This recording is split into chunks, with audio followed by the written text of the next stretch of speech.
आजकल हम देख रहे हैं कि हिंदू समाज में जो हमारी धार्मिक पुस्तकें हैं, चाहे वो श्री रामचरितमानस जी हो, चाहे भगवत गीता जी हो, चाहे महाभारत की पुस्तक हो, सब पे किसी न किसी प्रकार की टिप्पणियां लोग करते रहते हैं। हमारा हिंदू समाज, हमारा सनातन धर्म सहिष्णु रहा है। हमने सदैव सबकी बातों को सुना है, कभी प्रतिकार नहीं किया है। और प्रतिकार न करने के कारण समाज के कई लोगों ने हमारे धर्म ग्रंथों पे टिप्पणी करना स्वीकार किया, टिप्पणी करने लगे और आवश्यकता आन पड़ी है कि हमें इन टिप्पणी करने वालों को मुंहतोड़ जवाब देना पड़ेगा। लेकिन प्रश्न तो यह भी उठता है कि आखिर वो प्रश्न उठाते हैं तो प्रश्न का जवाब देने वाला भी तो होना चाहिए। और हम जवाब तभी दे पाएंगे जब हम पढ़े हों, हम जानते हों, तभी हम जवाब दे पाएंगे। जब हम पढ़े नहीं रहेंगे, हमें अध्ययन नहीं रहेगा, तो हम जवाब भी नहीं दे पाएंगे। जैसे आजकल श्री रामचरितमानस जी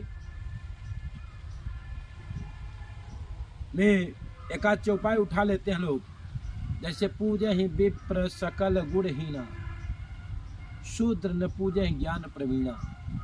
एक शब्द उठा लेते हैं कि आखिर इसमें एक जाति विशेष को कहा गया कि अगर वो ना पढ़े हों तो भी पूजनीय है, और अगर अधम जाति में है, पढ़ा लिखा हो तो भी नहीं पूजनीय है।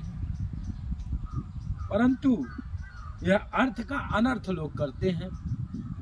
यहाँ पूजा ही विप्र की जो बात है, तो पहले हमें तो यह समझना पड़ेगा विप्र कहते किसे हैं। क्या सिर्फ यज्ञोपवीत धारण करने से कोई विप्र हो जाता है? क्या ब्राह्मण के कुल में जन्म ले लेने से कोई विप्र हो जाता है? नहीं, ऐसे कोई विप्र नहीं होता। हमारे वहां कहा गया पाठकश्चैव इन शास्त्रीय चिंतिका सर्वे वैष्णव मूर्खाः क्रियावान विप्र। जिसके मन वाणी कर्म में ना अंतर हो वह विप्र होता है। अपूजा ही विप्र सकल गुणहीना, वह विप्र पूजनीय है भले सभी गुणों से हीन हो।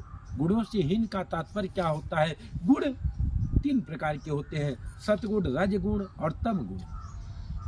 सतोगुणी, रजोगुणी, तमोगुणी। और ये गुण ही हमको माया में बांधने का काम करते हैं। तो जो भी विप्र माया में बसता है वह पूजनीय नहीं होता। पूजा ही विप्र सकल गुणहीना, जो इन गुणों से गुणातीत हो जाए अर्थात गुणों से मुक्त हो जाए वही पूजनीय होता है। अब बात आती है कि आखिर कैसे? इस संसार में कितने चीजें हैं जो गुणातीत होते हुए भी सबसे ज्यादा पूजनीय है। तो अगर हम देखते हैं तो हमारे जीवन में पानी का बहुत बड़ा महत्व है। पानी, और जो स्वच्छ पानी है, जो सबसे अच्छा पानी है, जो पीने योग्य पानी है, उस पानी में कोई गुण नहीं होता। लेकिन न अगुण हो, गुण का तात्पर्य होता है न उसमें रंग होता है, न उसमें गंध होता है, न उसमें स्वाद होता है। न रंग होता है, न गंध होता है, न स्वाद होता है, उसके बावजूद वह पानी अमृतदायिनी होता है, मनुष्य के जीवन की आधारभूत होता है। अगर पानी ना मिले तो मनुष्य मर सकता है, लेकिन वह पानी में न रंग होता है, न गंध होता है, न स्वाद होता है। मतलब वह गुण से नहीं बचता है, गुणातीत तो होता है। और मनुष्य के जीवन जीने के लिए सबसे आवश्यक वस्तु है पानी। दूसरी चीज, अगर हम हवा ले लें तो हवा भी जो सबसे अच्छी हवा होती है, जो सबसे शुद्ध हवा होती है, न उसमें कोई गंध होता है, न उसमें कोई स्वाद होता है, न उसमें कोई रंग होता है। इसलिए हवा, वह भी जो ऑक्सीजन है, न उसमें किसी प्रकार का गंध है, न स्वाद है, न रंग है। गंधहीन, रंगहीन, स्वादहीन, और वह ऑक्सीजन हमारी प्राणवायु बन जाती है। आवश्यकता है। दो चीजें तो आपने देखा कि एक वायु और एक जल, जो रंगहीन है, गंधहीन है, स्वादहीन है और जीवन की सर्वोपयोगी है। बाबा तुलसीदास जी ने वही तो लिखा कि पूजा ही विप्र सकल गुणहीना और शूद्र न पूजा ही ज्ञान प्रवीणा। विप्र वही जो पानी की तरह हो, जो जिसके अंदर अहंकार मिट जाए, जो माया से मुक्त हो जाए और समस्त चराचर जगत के लिए उपयोगी हो जाए, वही विप्र पूजनीय होता है।